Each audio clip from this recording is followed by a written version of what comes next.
current Daf Pesachim Daf beginning 5 lines down at the top of the Yomim. We continue the discussion from the previous Daf regarding this machlekes from Mavo and Chizkiah. And whenever it says in the Torah you're not allowed to eat something, does that automatically include that you're not allowed to have benefit or not? Because that obviously started off the discussion in the previous Daf regarding the Isra Chametz. It says not to eat Chametz.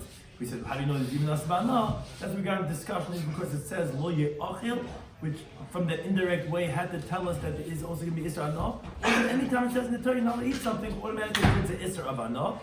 And Shit Kozma Zakazek, Necheskel to anytime that Chaim Bishop was joining us for today's Daf. Some of the things we discussed in today's Daf, as we mentioned, is Chizkiah holds the Isra Hana by Chametz and Pesach is only because it says lo ya'achil in this indirect way, which says it cannot cause to eating being done, which is even through Isra Hana. The Bavo says no. Anytime it says in the Torah lo ya'achil, lo toichel, lo yisaychel, always the Isra Chil always includes the Isra Hana. And we have many different questions on their two opinions.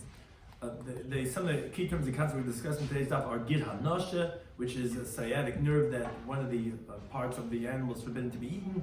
The concept of Yesh Begidin B'Nais Tam, if we say that the sinews, the tendons, if they give taste like a piece of meat or not. Even Achai is the prohibition of a limb from a living creature, forbidden for a person to eat. Lifnei Iver is the prohibition of causing someone a stumbling block to cause them to do an Isser. Shara Niskel is an ox that was gored and killed a person that's supposed to be stoned. And Arla is that of a fruit in the first 3 years of when the tree was planted.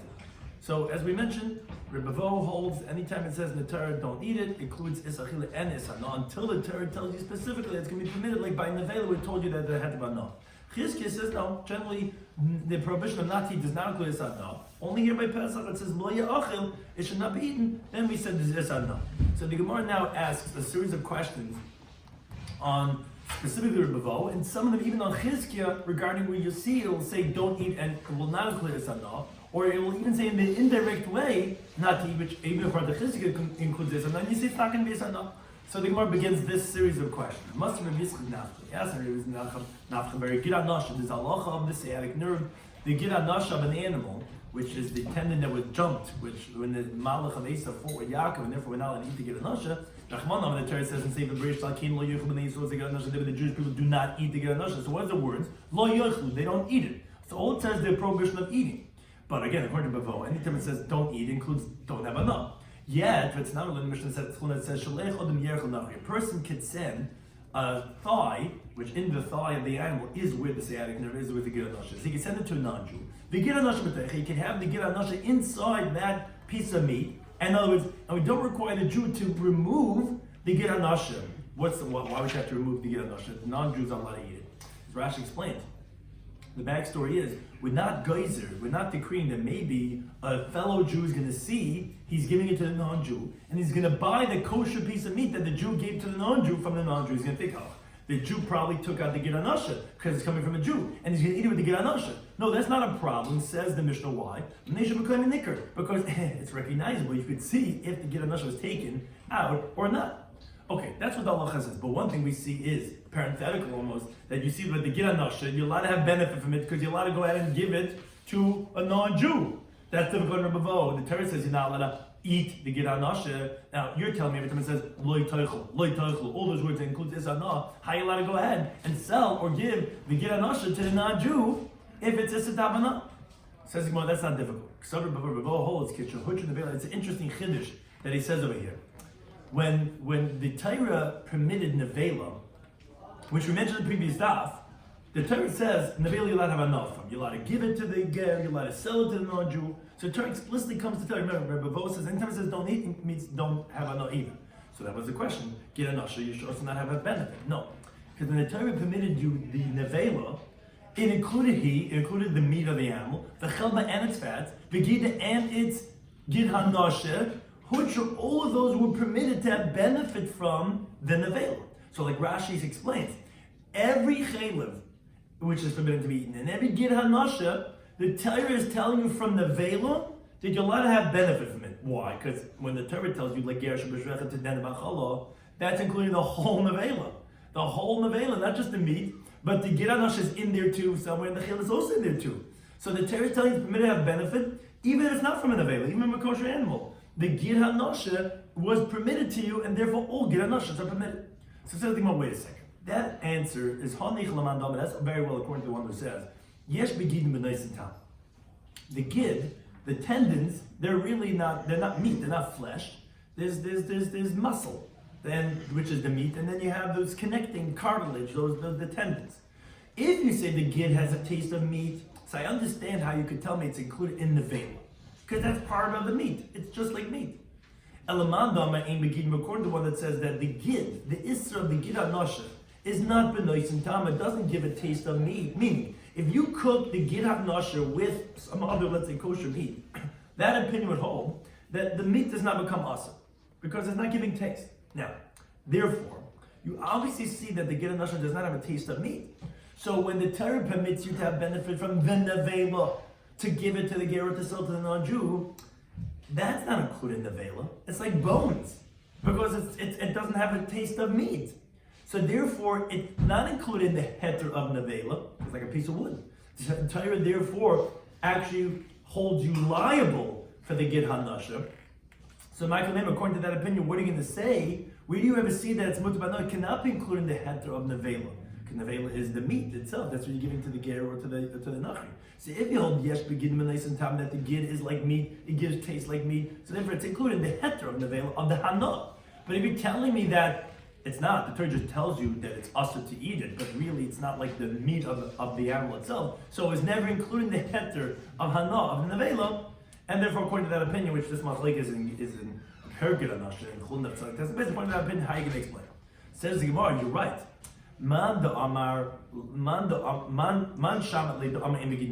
Who is that Tana that says that the tendons don't give a taste of meat? Meaning they're not like basa, which you were saying according to them, it's difficult. So wait a second. So you never had the heter of the hana? That's Rabbi Shimon. The Tana in the Brayso, if someone eats from the Gid Hanasha of a non-kosher animal, so you have two problems over here. It's non-kosher and it's the Gid Hanasha of the non-kosher animal.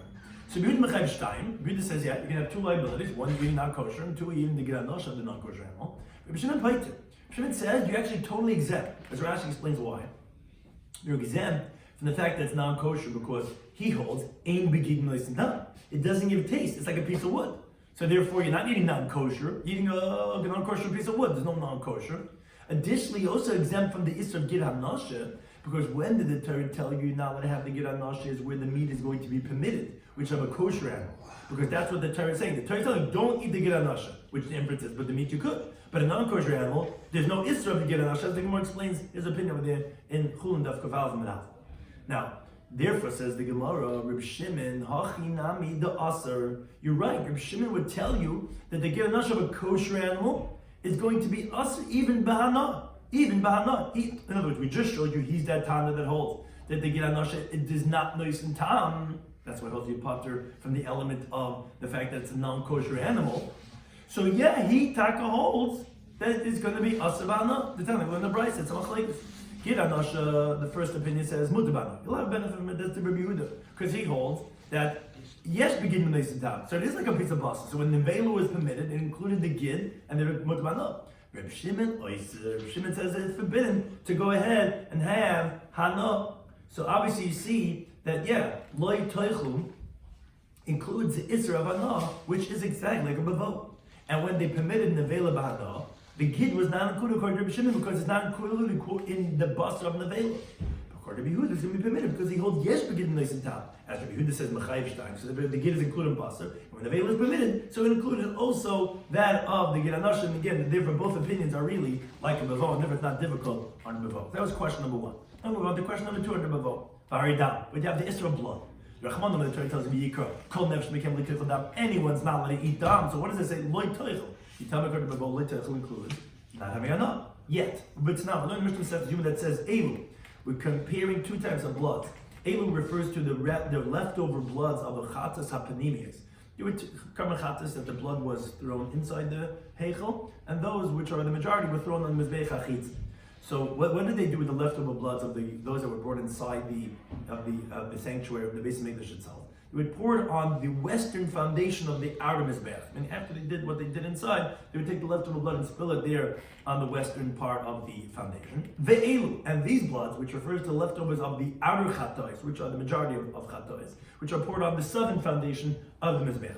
So after that, you poured all the leftover bloods, whichever part of the mizbeach they were poured on, they would then come out of the foundation and they would drip onto the floor of the Yazara through little holes in the foundation, and they would then mix together in this canal which would go through the Azara. So again, although you're pouring it on different parts, ultimately they all would come into this stream in the Azara. They would then go out into the Kidron Valley. They would be sold to farmers, lezevel as fertilizer, and there's a halacha me'ila, but in other words, you're not allowed to benefit from this blood without paying money for it because it's owned by hektish. This is from karbonos. But one thing we see is that, but when they pay, the blood is permitted to have hana. How can you have enough from down? It's a statement you're not supposed to eat it. You tell me every time it says don't eat it, is there sana? How can you benefit to use it as fertilizer?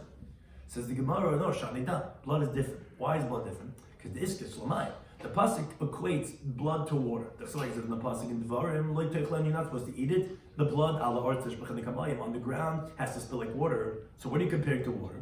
Mamayim would come just like water you're allowed to benefit from. After mutter, so the blood you're allowed to have benefit from it, and therefore the Torah is coming to tell you that there's a heter of hana. Says but how do you know to interpret the pasuk of that? The aim maybe say maybe we're comparing the blood to water that's poured as a water libation on sukkahs, on the mizbech, which is forbidden to have benefit because it's holy, because we're sanctified in the klishas, as it says in Shemais Lamikol again, the mikdash, whatever touches a klishas becomes sanctified. So maybe that's the water we're comparing it to. Maybe it should be aser. It says Gemara Rabbo. It says no kamayim. It says like water. It means raymaim. Most water you'll have benefit, and never blood permitted. It says the midi raymaim. Sometimes say most water. It says like water. You don't know which water it is. Maybe it's comparing it to the water of the nesach hamayim, which would make it forbidden banash. So Elam Rav Ashi says kamayim have nishpach. No. Because what are we comparing? You're pouring it out like water. Not like water that's nisuch, which is a different type of pouring. Shayfach means you're spilling it out. Nisuch means you're pouring it as a direct, intentional act. Therefore, we're not comparing it to the nisuch, we're comparing it to water that's spilled out, which is mutavana. Says maybe I can tell you by idolatry, they would pour it out. They wouldn't nisuch is more of like a, I don't know the right English word, but it's like the word that pouring is the word that's coming to what? Libation. Right, libation. Yeah, I guess so. Okay, libation. So the water, but by the Zohar, they didn't do libations. They just spilled it out in front of the idolatry, and that's also aser. So maybe we're comparing it to something that's forbidden, not noter. So that's the Gemara in the Hasan Nisach Ikri. Although they did a pouring, they didn't do a libation, it's called libation. That's what it says about the Bar. Yishtu Yein Nesichem to drink the wine of their libations. So therefore again, we wouldn't call that the water of shficha, and therefore we're comparing down to shficha, the pouring of water, it must be water that's permitted. Therefore, that's where we have a special heter of the dam. But then says the Gemara, okay fine, you explain regarding Rebavo, what is comparing the blood to water, because yes, the Isra of Achila of blood would automatically include the Isra of Hana, so you need the pasuk to compare blood to water to make it permitted. But it says in Malachizkia that we had quoted him previously that he says the Isra Hana of Chametz is only from Lo Ye'achel, that only it can, in the indirect way, cannot cause to eating to be done. But if it just said Lo Ye'achel would not include Isra Hana, so according to him, Lamai Hachas says Kirtam Lamayim. Why are you comparing blood to water? What are you going to tell me? To permit it to benefit? I wouldn't say that it's us, that it's permitted to benefit, because it doesn't say loy te'achel, but it says loy te'achel. It only means achilin. Why would it need to compare to water? It's mutmana. Of course, mutmana. It never said anything about isra hana. And Rashi just points out, why didn't the Gemara ask on Chizkir from the halacha of nevela? Why did the Torah have to tell you that nevela permitted that benefit? It doesn't say loy te'achel over there. And why did you tell me that you can give it to the ger or sell it to the nachri? What do you mean? There's no Isra of Hana. It just says don't need it. Why did the Torah have to tell you that the nevela is permitted that benefit? So it says Rashi, yeah, because either he holds like a Yehuda, or the Barbara something, which actually like astringency, or he holds like a mayor that you needed lahaktim, the Nesina Leger, to the Mechira of the Nachri. But you're right, you don't need it to permit the nevela, because it never said anything about Isra Hana to tell you that it's permitted to have a Hana. Okay, but the Gemara is asking, according to Chizkiah, why are you comparing blood to water? So the Gemara, look at the B'chir, right, for a different halacha, which we had mentioned the previous stuff too. How do you know the blood of kachim of a carbon? It will not make a food item, although dam is one of the 7 types of liquids that will come together with a food item, the blood of kachim will not. Shemai says about only blood, on the ground you should spill like water, which is telling you blood that spills like water, it will have the status of water, which makes a food susceptible to tumah. Blood of a carbon which is not spilled out, because it has to have kabbalah, you have to receive it, that will not make a food susceptible to tumah. That's what you're learning out from that. Okay, fine. Question number 3. We continue asking under Bavo. It's a halacha of a limb from a living creature. If you break off an arm of an animal, you cannot eat it. The Chilek says, but in the bottom, you're not supposed to eat the soul with the flesh. Meaning, when the soul is still inside, the animal's not dead, you break up a limb, that's forbidden. Now, but tell you what the Brisa. He says, how do you know that you shouldn't go ahead and stretch out a cup of wine to another, which is forbidden to have a cup of wine? You're not supposed to stretch out a limb from a living creature to a Noahide, to a non-Jew, which a ben Noach is forbidden in Even Lachai. It's one of the Shem mentions in the Noach, like it says in Bereshit Test. You're not supposed to eat, and it was said to Noach, you're not supposed to eat Even Lachai. How do you know that you can't go ahead and stretch out to a non-Jew? There's a Issa Even Lachai to the guy. Tamalai says in Pasuk Mehikra. It says, even from the one personally said, Yimich not put a stumbling block. So obviously you see that the only reason why you're not allowed to serve Even Lachai to the non-Jew is only because of Lifnei Even. Halaklav, let's say you wanted to give the Even Lachai 2 dogs, then Shara permits, no Lifnei Even, the dog doesn't have that prohibition. But wait a second, how do you give it to the dogs? Doesn't it say in the Torah, don't eat Even Lachai? You, Rabbi Bo, say, whenever it says in the Torah, don't eat means Isra Na. How do you give it to the dogs? Isra Na. Says Gemara, Sham Even Lachai. No, Even Lachai is different. As you can see, every time we're asking a question, we're showing you why it's different over here. And that's obviously going to be the answer of Bo. This is Dam, because the Torah compares Even Lachai to Dam, which we just said a moment ago, that Dam is compared to water. And water is mutabana, so dam is mutabana, so even is compared to dam, is also going to be mutabana. That's what he says about in the bottom. It says, Rak chazak, but be strong. Lebilti ach adam, you shouldn't eat blood. Ki adam wa nefesh, because the blood is the soul. And the end of the pasuk says, L'teichel nefesh, etc., which is the Isra of Even Lachai. So you see, it's comparing Even Lachai to that of dam. Okay, that's why it's not difficult to remove. That's why it's permitted to have benefit, because it's comparing it to the dam. It says the Gemara now, like we had asked before. Wait a second, Chizkiah, who he doesn't need a heter of hana. We don't need to compare Ibn Lachai to Dam to say that Ibn Lachai is mutter, because you never say it's aser, because every time it says lo yitayich according to Chizkiah, it is not asmana. So my heter says iskish Ibn Lachai ladam. According to him, why comparing Ibn Lachai to Dam? You don't need it to be matabana. Says the Gemara, you're right. Amalach, if we tell you, it's actually the hekesh is telling you the opposite. Dam with the iskish Ibn Lachai. We're not comparing Ibn Lachai to Dam. Comparing Dam to Ibn Lachai. Which is, what are you learning out down from Ibn Lachai? Ma Ibn Lachai also, just like the Torah tells us, there is a prohibition of having a limb from a living creature. Avdam Ibn Lachai also. So to blood from a living creature, regarding the issue that says regarding dam, which is in other words the punishment of kares when you partake of bona fide dam, that will include the blood from a living creature too. Meaning, what would you say when the Torah tells you be strong, don't eat from dam? Is only going on the zavachtam and bekarcham that the pasuk says before, which only blood of a carbon is forbidden, but the blood of, meaning when you slaughter, but the blood of bloodletting would be permitted. That's when you tell you that we're comparing to Ibn Lachai, that just like Ibn Lachai is asa, so the dam Lachai is asa. Now the eza, in other words, on what type of a blood from a living creature are you going to say it's forbidden because of blood? It says dam ha-nefesh, which is the life blood. So what blood are you saying from a living creature? Zed dam ha-kaza. You could have from a living creature dam that's also dam ha-nefesh. Usually it's when you do zvicha, when you do the slaughtering zvachta, when you're slaughtering, then it's dam ha-nefesh. The life blood is coming out. When it's a living creature, that blood that's coming out is not the life blood. Generally you would say that. But there is the bloodletting of an animal, that the animal's life blood is over there. What does that mean? So there's 4 types of bloodletting. The Gemara says increase that. If you're doing bloodletting, which is taking out some of the blood, in the beginning it first drips, then it starts pouring, then it starts getting black, and then it starts dripping again.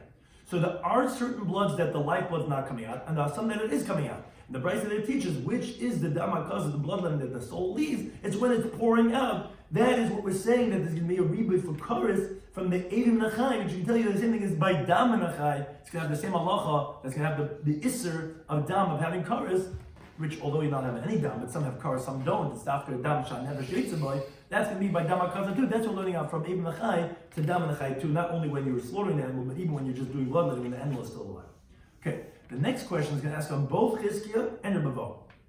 Again, the Bavo holds every time it says you're not eat is going to be Yisana.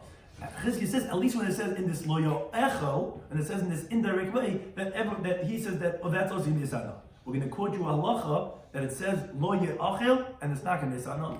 As follows: you have the ox that killed a person that has to be stoned. The Torah tells in Shemais lo ye'achel es basar. It says lo ye'achel es basar. Its meat should not be eaten, which Chizkiah said at least over there. It means isana, like he says by Chametz HaPesach. But Tanya, the Brayis and Mashmash, from the fact that it says in the Pasuk that you have to stone the ox. Any addition of Nevela, okay, if you're stoning the ox, obviously don't I know that it's now in Nevela, it wasn't slaughtered, you're stoned him to death. So the Nevela has to we know that a dead animal is forbidden to be eaten. Why does the Torah say you're not allowed to eat the meat of the ox? It's in Nevela. Oh, Pasuk coming to tell you, let's say you slaughtered the animal after the judgment was passed. This has to be stoned, but it wasn't yet stoned. How do you know that even then also it's going to be forbidden? That's what the pasuk is telling you. You should stone the animal. And if you don't stone it, even so, lo yachal es basari, the meat cannot be eaten. So that's what the pasuk is coming to tell you, that it's forbidden to be eaten, even if you didn't stone it yet. It wasn't an avela. Just for the fact that it's a shar haniska. Now, I would only know it's forbidden to be eaten, but how do we know that you can't even have benefit from the meat of that animal? It says the Bryce, it says the pasuk over there, the owner of the ox, he is cleansed. Says what do you see from there that he's cleansed, that you see that it's forbidden to benefit from the shar haniska? Shimon ben Zayman says, like a person says to his friend, this guy has been cleaned out of his assets. And he has no benefit whatsoever. Means to say, the word naki means to say, they cleaned him out. Which means to say, he has nothing of this ox anymore. Which means to say, he not only cannot eat it, he can't have benefit. Okay, now here's where the question starts.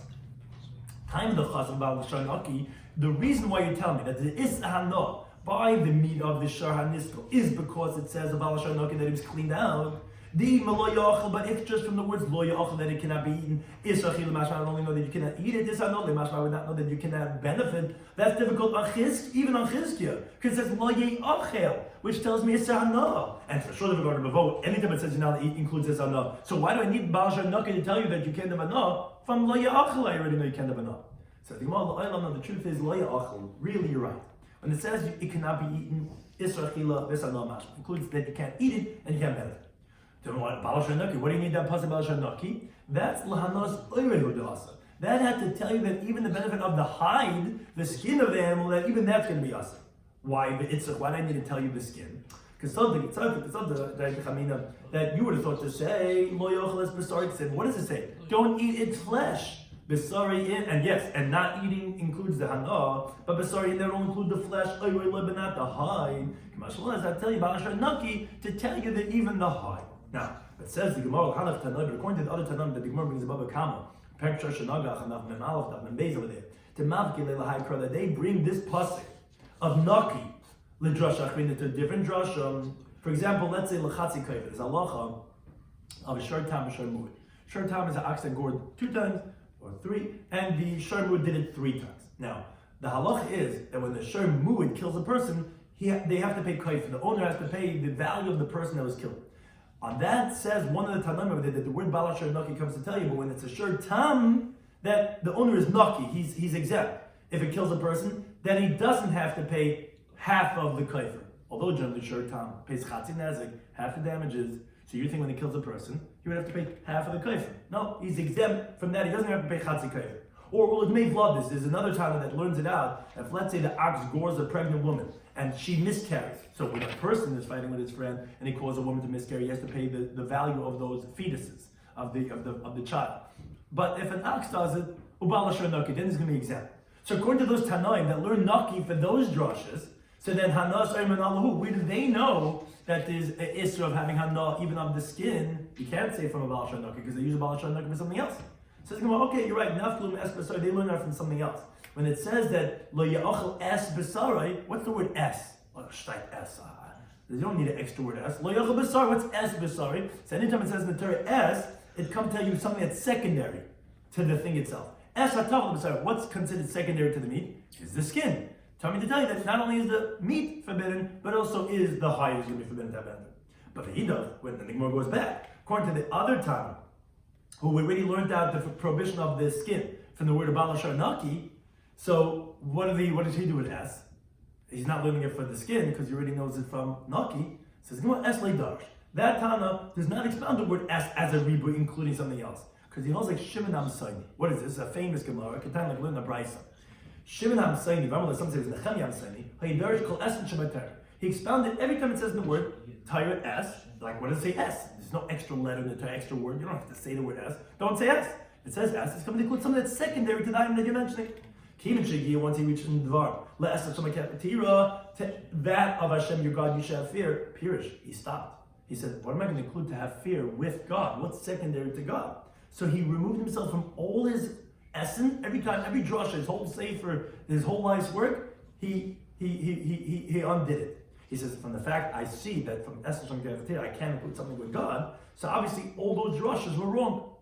So I'm like to meet my student said, Rebbe, teacher, call essence shadrash, all the essence that you expounded. Matei what's going to be with them? Let me say to them, just like I received reward for my investigation of darshaning every one of those essence. This is the famous Prisha and Drisha. That's what I'm going to give a reward for separating myself from not making the drashas. You learn the emes, you retract everything that you said up until this point. Now that was Shimon HaMsaini, who doesn't darshan es. Became along in the darshan, also famous drashas. What's including with Hashem, secondary to God that you have to have fear. The Rabbi to include Talmudic scholars. Yes, you have to fear your teacher like the way you fear that of heaven, where you fear God. And therefore, he did darshan essence. And there are certain swam that go through and show you every essence in the Torah what it's coming to include. And that's what it was over here. That according to Rabbi Kiva. But again, the other Tana that learns out Hanos Ayri is forbidden from Naki does not darshan es. He'll saying that no, it's not true. Nothing can be like God, and therefore you don't darshan es. Nothing more moves on to the next question. Again, asking the Ravo and Chizkiah. V'hari arli, you have a fruit in the first 3 years of when the tree is planted. The fruits are forbidden. The Rahman Matar says, "Meikar areilum lo yachal." If it's the first 3 years of the fruit, it cannot be eaten. Now it says lo yachal, which is even according to Chizkiah should include isana. Yeah, it's a talking about the braysa areilum lo yachal. It says in the Torah. The arla fruit should not be eaten. Now, says the Brisa, I don't know you're not allowed to eat it. How do you know you cannot benefit from it? That you cannot use it as dye. For example, let's say the shells of certain nuts, which the shomer itself, the protector, the shell, is also forbidden as arla, like the fruit itself, which says why you have to mention dyeing more than Yehenim, and they said you would have thought it would not be a problem about having benefit. But you're not allowed to use it as dye, so there you can't use it to light a candle. For example, let's say the oil of arla fruit, that oil to use it as fuel, you can't have. How do you know you can't benefit? Because it says in the pasuk "Va'araltem arlosai areilim lo ya'achel." It says 3 times the word arla. So the Rabbi says, "Come to include all types of benefit from arla, even that of anos is going to be forbidden." Says the Gemara. The question is like this: you're telling me time of the kazvach manav araltem arlosai areilim. It says these 3 terminologies of arla.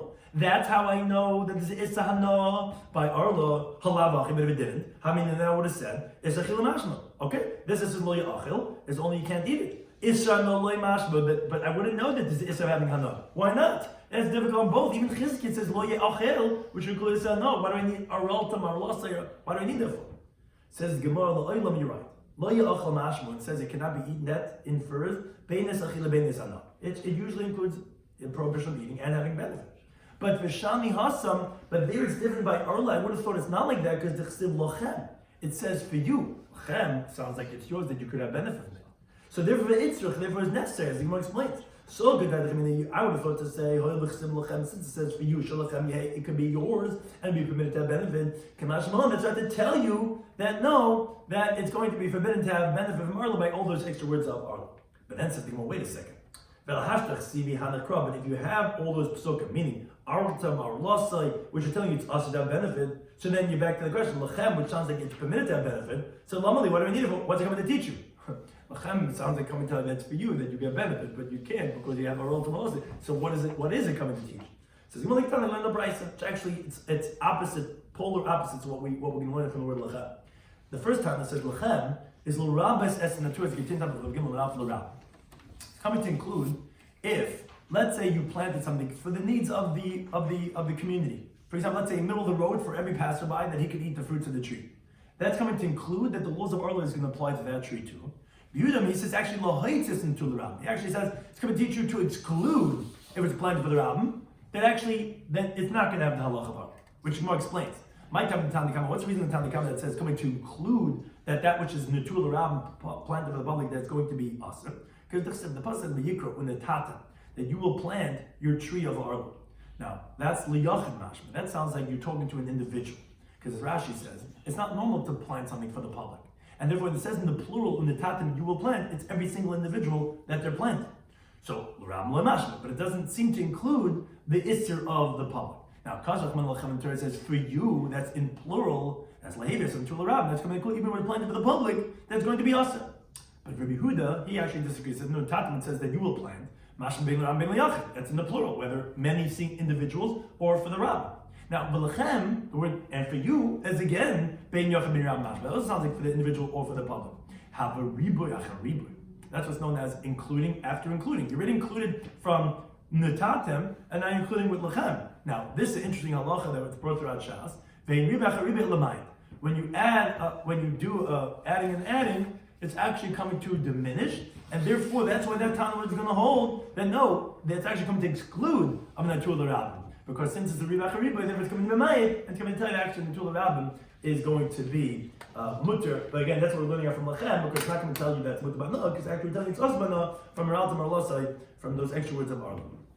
Trying to discuss in today's daf in Pesachim Daf was we had Chizkiah that said lo ye'achel includes the isra. But generally, when it just says lo yochel, then there's no isra. Rabbi Vo, on the other hand, said no. Never says in the Torah lo yochel, lo toichel, whatever it is, includes isra. So we had many different questions. First on Rabbi Vo, then Rabbi Vo and Chizkiah on today's daf.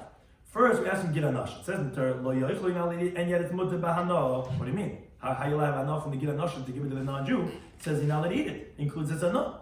Says it no. Says the Gemara because when nevela was permitted, it included the whole nevela, which includes the ger anasha is in that animal. The Torah says you'll have enough of it by giving it to the non-Jew or to the ger.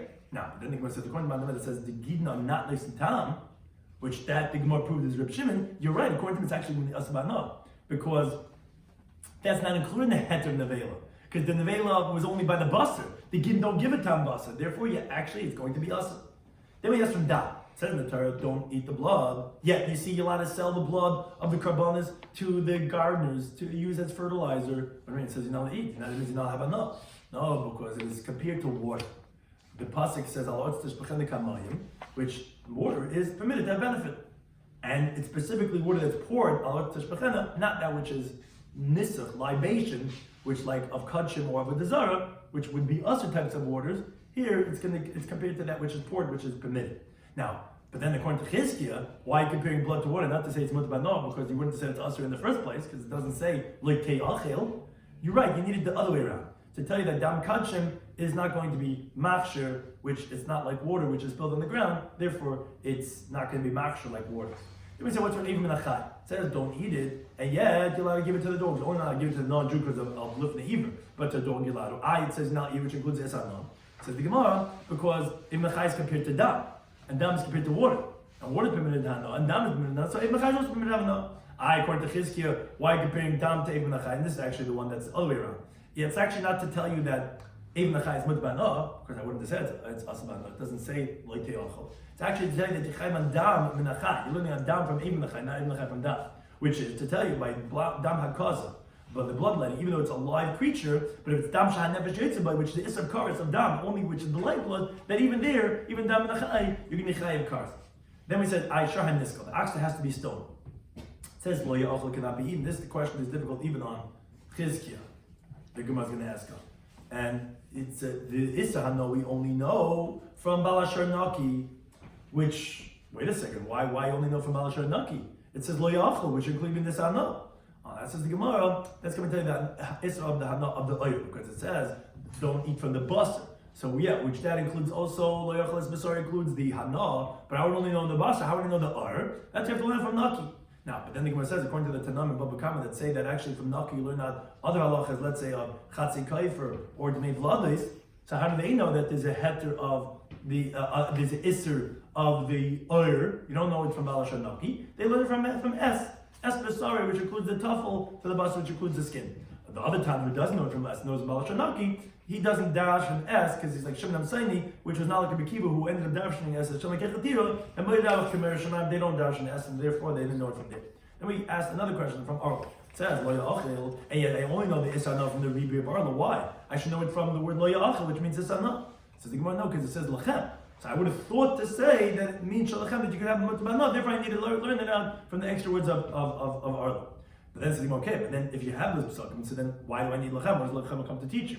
It's not coming to tell you Mutbah. No. So the Gemara, I need to either include or exclude that which is public, planted for the public.